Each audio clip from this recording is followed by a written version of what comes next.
Sandrine tient compagnie à Victoire dans sa chambre d'hôpital. Elle somme Sandrine d'éteindre la musique, or il n'y a aucune musique dans la chambre. L'hallucination auditive de Victoire continue et elle entend une femme hurler non avant que la musique ne s'arrête. Sandrine la rassure en lui disant qu'elle a dû faire un mauvais cauchemar. Renaud parle avec Marianne et lui dit avoir entendu une des crises hallucinatoires de Victoire la veille au soir. Marianne répond à son époux qu'elle a été obligée de sédater la jeune femme.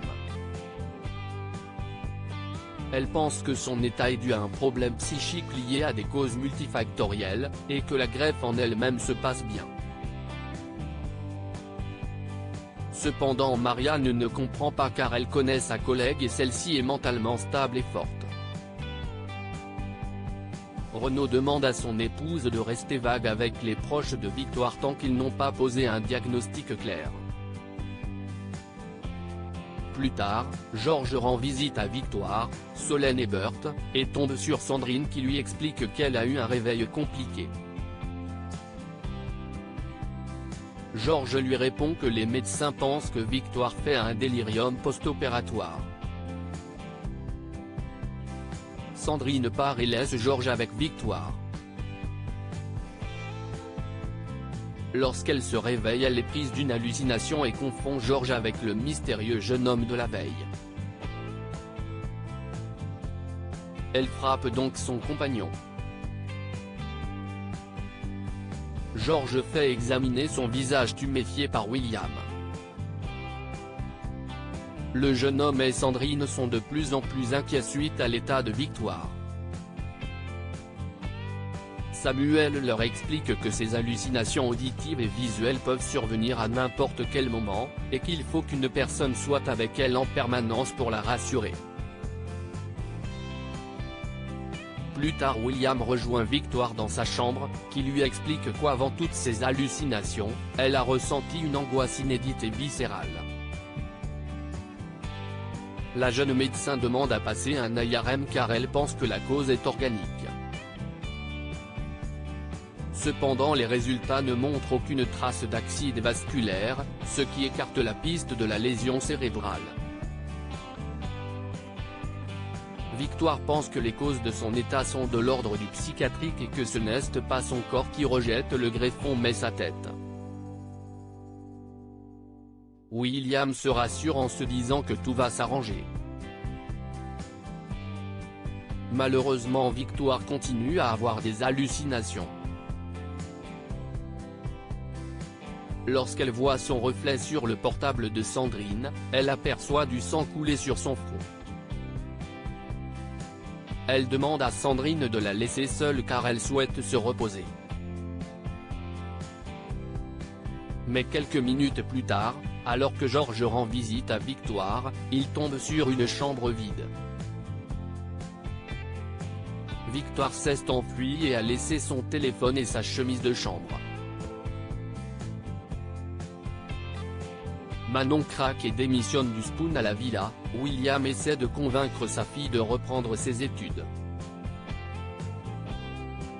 Manon est agacée et le fait bien savoir à son père, précisant qu'elle ne fait pas que la plonge au Spoon mais assiste également une chef douée qui ne l'infantilise pas. Au Spoon, Vanessa veut apprendre à Manon à faire une julienne, mais se coupe. Elle s'en prend à Manon qui est trop peu réactive à son goût, et la traite même de bécasse. C'est donc Manon qui s'occupe du découpage des légumes, mais la chef n'est pas satisfaite et la fait recommencer à plusieurs reprises, jetant même ses premiers essais à la poubelle. Lorsque Manon réussit enfin à découper parfaitement les légumes, Vanessa change d'avis et ne souhaite plus faire de julienne. C'est trop pour Manon qui décide de dire ses 4 vérités à Vanessa. L'adolescente dit à la chef qu'elle a toujours été la seule à prendre sa défense malgré son caractère insupportable, avant d'enlever son tablier et de partir. Maud tente de se rapprocher de Jack. Maud, Camille et Raphaël passent un moment ensemble au Spoon. La mère de famille a bien remarqué que sa fille était tombée amoureuse d'un garçon. Maud lui demande des conseils pour séduire l'élu de son cœur. Après lui avoir donné de précieux conseils, Raphaël confie à ses filles que leur père n'était pas célibataire lorsqu'elle l'a rencontré. Une fois au lycée, Maud aborde Jack et lui parle du roman qu'il lui a conseillé. Jack est ravi que le roman lui plaise et lui confie que comme le héros, il est tombé amoureux d'une personne qui ne partageait pas ses sentiments. Pendant le cours de français, la jeune fille se place à côté de Jack et lorsque François donne un devoir en binôme, elle s'empresse de lui demander de se mettre avec elle. Jack accepte. Après les cours, Maud se rend chez Jack pour commencer à travailler sur le devoir. Elle profite d'une brève absence de Jack pour questionner Lizzie sur ce fameux amour à sens unique dont lui a parlé Jack. La sœur du jeune garçon fait mine de ne rien savoir.